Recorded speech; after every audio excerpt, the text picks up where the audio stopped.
We're just a month away from Hawaii's primary election coming up on August 8th, but a state investigation into political bribery accusations looms over the ballot, and the State Elections Commission is struggling to elect a new leader. Joining us now with more on that is Governor Josh Green. Aloha. Good morning, Governor. Thank you so much for stopping by with us. Thank you. This state investigation has sent out target letters. What do you make of those target letters? Well, I said no one's above the law, and the Attorney General has to do her job, so that's what she's doing. I will say I'd like it to be done. I'd like it to be resolved. I think everyone would. But as the Attorney General says, they're not going to, cut any corners. So definitely rule of law has to prevail. What's your message to voters if this isn't wrapped up by the time the elections come around? Well, it became a bit of a moot point because Lieutenant Governor Luke decided not to run. So it has nothing to do with the candidates for Lieutenant Governor now or me or the candidates that are Republicans running. So, I just want it to be over for public trust to be restored. But the current candidates are not involved in this. Speaking of those candidates, on the Democratic side, you do have three candidates for Lieutenant Governor: Mayor Derek Kawakami, John Choi, as well as Della Albalati, the state representative. What are your thoughts on those candidates? I understand they're all good people. I don't know John really at all. It's an interesting race. I don't tend to endorse at all in these primaries unless I've had like a lifelong relationship with somebody. But there is a curiosity here. I did serve with Derek, he as mayor, me as lieutenant governor, and then governor. And he was great on homelessness and housing, and that's a good thing. I served with Della in the House for a while.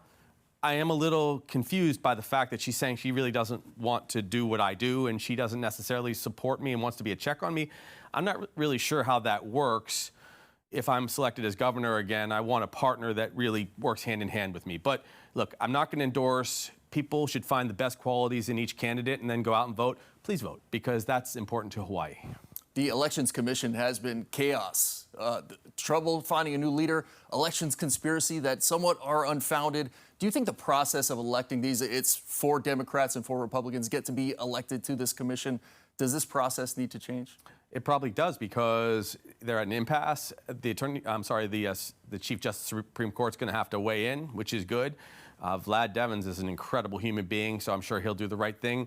As to the conspiracy theories, that's just bonkers. I mean, we have had the most controlled, safe elections anywhere in the country, and I want to keep all of that election denier crap on the mainland. I mean, it's nonsense. They were even questioning whether I was sworn in properly. I was sworn in on live television, for gosh sake. So that's just a trick that people are using on the mainland to discourage people from voting and to suppress the vote, and I won't have it here. It's not good.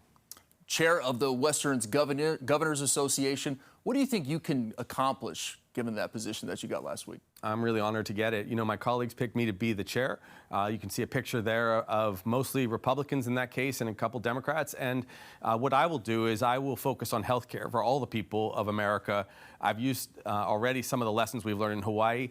We're calling my project Health Beyond Healthcare, which deals with the social health questions, making sure people are housed, making sure people have prevention in place, good nutrition. I appreciate that from HHS, even though I fight with Kennedy from time to time. These are things that I can export across the country. We represent 22 states or territories as the Western Governors Association, and so I will get to show that some of Hawaii's values translate in a positive way across America. One conversation I'm sure a lot of governors have out there, energy. It's affecting states all across the country. One of the things that you're looking into, LNG, a big part of your plan moving forward. There was a University of Hawaii Economic Research Organization report that came out that disputed LNG. They want to move towards solar exclusively, basically. What are your thoughts on that report? Well, let me say first, I love solar. In fact, I just used an executive order to save the better part of the solar tax credits for this year because I believe in that. That is a huge part of our transition to fully renewables.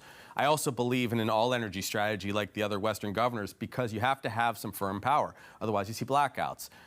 I'm very hopeful that over time, HECO sees the wisdom in partnering with somebody that can bring resources in, because we will not see major tax breaks for solar under this current administration. We need to have more firm energy. We need to lower rates. And that study, I have to say, was baloney. The premise of that study, that we're suddenly going to magically find over 30,000 acres of land, we're suddenly going to have all the resources that you want to invest in huge tax breaks for solar, that's exactly opposite of reality. Also, unfortunately, one of the individuals on that study, and this is going to come out very broadly, I believe, this week, was completely compromised. They run a think tank that is all in on one issue, and that is fully renewable solar. Again, I love solar, but you can't do it solo. And that's why we have some of the highest rates of energy in the country, because we've not diversified our energy portfolio. Look, we could have done this 15 years ago. We should have diversified our energy portfolio. We didn't do it. I'm going to push hard. I'm going to push hard to support a lot of diverse energy, because if you do a little LNG now, you'll be able to transition that to hydrogen power, which is a gas, and that will be very clean, totally renewable. Right now, we're getting our oil from Libya, and that study didn't acknowledge that either. So that was a junk approach and a biased approach, and it may very well have cost us a few months in my plans to get us to a mixed energy portfolio. But I'll keep working on these things if people will have me. I mean, we have to have affordability in housing. We have to have lower taxes. We have to have energy prices that are civilized. We don't have really yet the plan in place to lower energy prices, and that's what I'm going to work very hard on. So look for more studies, I'm sure. Try to keep an open mind, everyone, because the long game is fully renewable, but you can't just dismiss other opportunities along the way, or we'll never get there. Energy prices have been high, even for EV drivers. The electricity rates are high right now. I've seen other states, obviously, they've had Waymo, Zoox, all these different kind of self-driving taxi vehicles. Would you be in favor of bringing those to the islands? If they can be done safely. I like technology. I like new opportunities. You know, we're even going to sign bills today that produce some new economic diversification. So whatever people can do to move us forward, great. I do like having drivers. Honestly, it freaks me out a little bit when I see nobody in that. It is bizarre. In the front seat. The future has to always be embraced for creative new solutions. Right now, though, the bread and butter of what I'm trying to work on is like solve homelessness, make sure there's housing, decrease energy costs, make sure people don't get crushed by taxes. You'll see us do the film tax credit today. Should be thousands of local jobs in a new industry. If we do some LNG, thousands of extra jobs as engineering opportunities spike. People need new opportunities in Hawaii. I'm not sure those robot cars are it, but hey, we'll see. Governor Josh Green, thank you so much for stopping by with us this morning. Thank you.